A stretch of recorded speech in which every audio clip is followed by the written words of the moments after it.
Then a contralto voice said, "Miss Williams speaking?" "This is Hercule Poirot. I think you rang me." Yes, I did. It's about the property you were asking me about the other day." "The property?"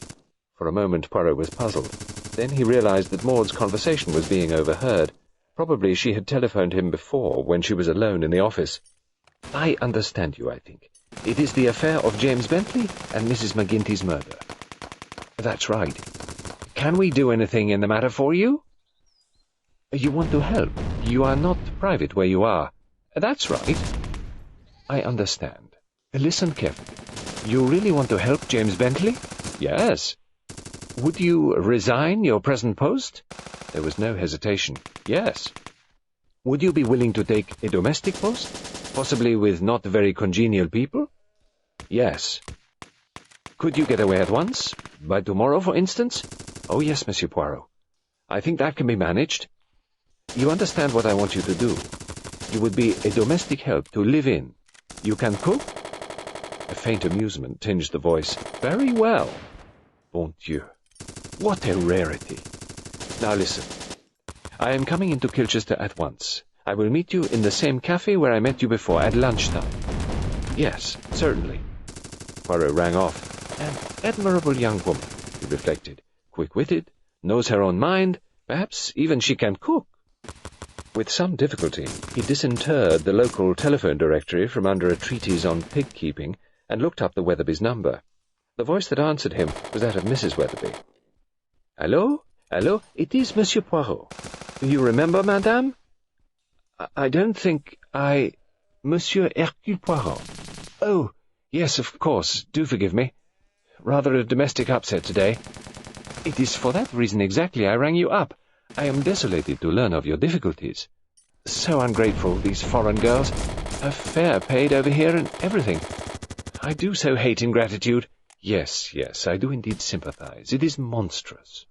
That is why I hasten to tell you that I have perhaps a solution. By the merest chance, I know of a young woman wanting a domestic post. Not, I fear, fully trained. Oh, there's no such thing as training nowadays. Will she cook? So many of them won't cook. Yes, she cooks. Shall I then send her to you, at least on trial? Her name is Maud Williams. Oh, please do, Monsieur Poirot. It's most kind of you. Anything would be better than nothing. My husband is so particular, and gets so annoyed with dear Deirdre when the household doesn't go smoothly. One can't expect men to understand how difficult everything is nowadays. There was an interruption. Mrs. Weatherby spoke to someone entering the room, and though she had placed her hand over the receiver, Poirot could hear her slightly muffled words. "It's that little detective man. Knows of someone to come in to replace Frida. No, not foreign. English. Thank goodness. Very kind of him, really. He seems quite concerned about me.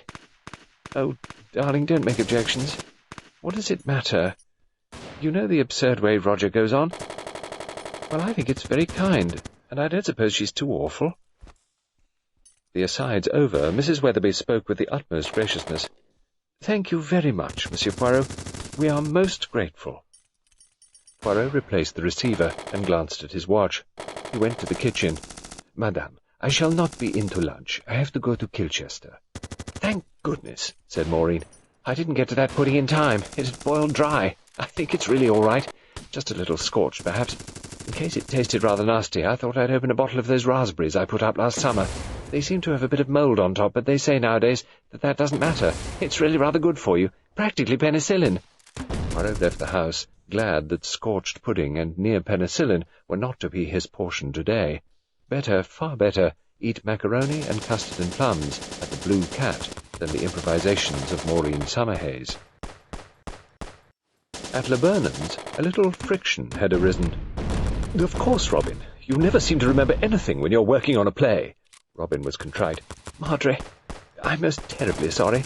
I'd forgotten all about its being Janet's night out." "It doesn't matter at all," said Mrs. Upwood coldly. "Of course it matters. I'll ring up the rep and tell them we'll go tomorrow night instead." "You'll do nothing of the sort. You've arranged to go tonight, and you'll go." "But really, that's settled." "Shall I ask Janet to go out another night?" "Certainly not. She hates to have her plans disarranged." I'm sure she wouldn't really mind, not if I put it to her. You'll do nothing of the sort, Robin. Please don't go upsetting Janet, and don't go on about it. I don't care to feel I'm a tiresome old woman spoiling other people's pleasure. Marjorie, sweetest, that's enough. You go and enjoy yourselves. I know who I'll ask to keep me company. Who? That's my secret, said Mrs. Upwood, her good humour restored. Now, stop fussing, Robin. I'll ring up Sheila Rendell. I'll do my own ringing up, thank you. It's all settled. Make the coffee before you go, and leave it by me in the percolator ready to switch on. Oh, and you might as well put out an extra cup, in case I have a visitor.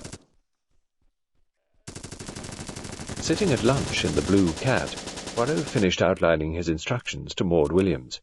So, you understand what it is you have to look for? Maud Williams nodded. You have arranged matters with your office? She laughed. My auntie's dangerously ill. I sent myself a telegram. Good. I have one more thing to say.